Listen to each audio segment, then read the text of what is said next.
Palmares Zé Pereira, né? Trabalhando lá. Então, salve aí, pessoal.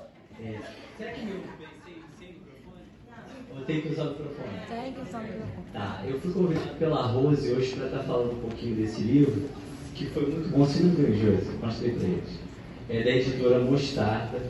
E esse livro da Dandara e do Zumbi de Palmares, foi muito bom utilizar ele na minha aula, porque ele perpassa por todas as áreas, todos os campos da aprendizagem, língua portuguesa, matemática, né, dentre outras.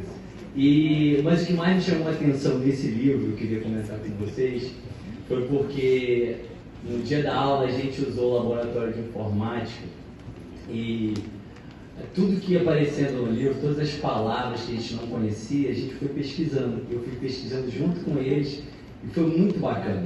E o clímax da aula foi quando a gente esteve presente de forma remota, através do computador, do Google, no Quilombo. E aí foi até difícil controlar a euforia dos alunos. Foi muito bacana. E aí criou neles um sentimento de pertencimento. Que dentre tudo que foi trabalhado, essa parte do pertencimento da cultura afro-brasileira foi o mais legal, foi a parte incrível. E foi muito bacana utilizar esse livro. A história do Zumbi começa dentro do Quilombo. Muitos já devem conhecer a história. Ela inicia dentro do Quilombo dos Palmares, na Serra da Barriga. E o Zumbi, ele foi levado novo ainda para viver com padres. E aí, vivendo com padres, ele aprendeu muita coisa durante muito tempo. Aprendeu a ler, aprendeu a escrever, desenvolveu diversas habilidades.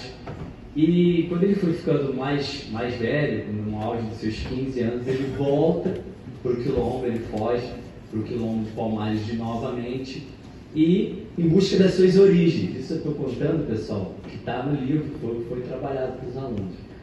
Ele volta para o Quilombo e junta com o líder do Quilombo, que é o Cangajumba, que, por sinal, era o tio dele, e ele conseguiu agregar tudo que ele aprendeu, o tempo que ele esteve longe, e agregou muita coisa.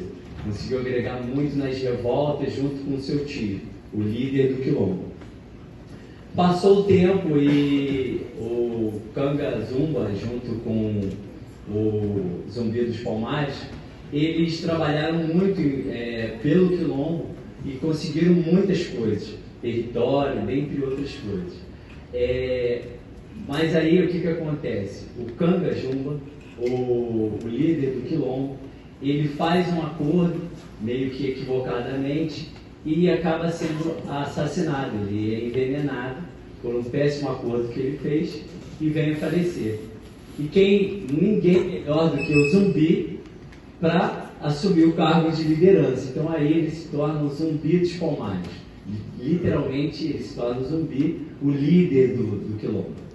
E aí ele consegue desenvolver mais coisas dentro do Quilombo e ajudar mais pessoas, porque Quilombo tem um significado de refúgio. Então todos os pretos que fugiam das fazendas, eles iam para esse lugar de refúgio, procurando abrigo, liberdade.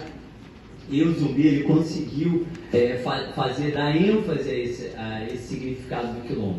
Inclusive cresceu e no auge dos seus 25 anos ele estava lá e foi eleito o líder do Quilombo e conseguiu muitas coisas legais para esse Quilombo. O tempo passou, né? E ele conseguiu vencer várias revoltas, né? Conseguiu ter um status de herói do Quilombo. E com todas essas revoltas que ele ganhou, ele conseguiu atingir até um status de imortal. Então todo mundo começava a caçar, procurar o Zumbi para acabar com o Quilombo, mas ele não conseguiu. Todas as vezes ele conseguia escapar e tinha êxito nas suas revoltas. Bom, o tempo foi passando e no final do livro, no final da sua carreira, o Zumbi dos Palmares, ele foi encurralado e conseguiram capturar ele. Infelizmente, naquela época, ele foi decapitado e a sua cabeça foi colocada lá na cidade como símbolo, né, que isso não deveria acontecer. E aí nós temos no dia 20, é por isso que a gente comemora com tanta ênfase essa libertação, né, esse título, porque Zumbi dos Palmares ele foi um líder, um símbolo de resistência, e é até hoje para nós um símbolo de resistência. Bom, agora voltando um pouquinho do que eu estava explicando, antes de ele se tornar líder do Quilombo, ele conheceu Dandara, que ela se tornou sua esposa, mas isso quem vai contar para vocês é a professora Jô. Muito obrigado.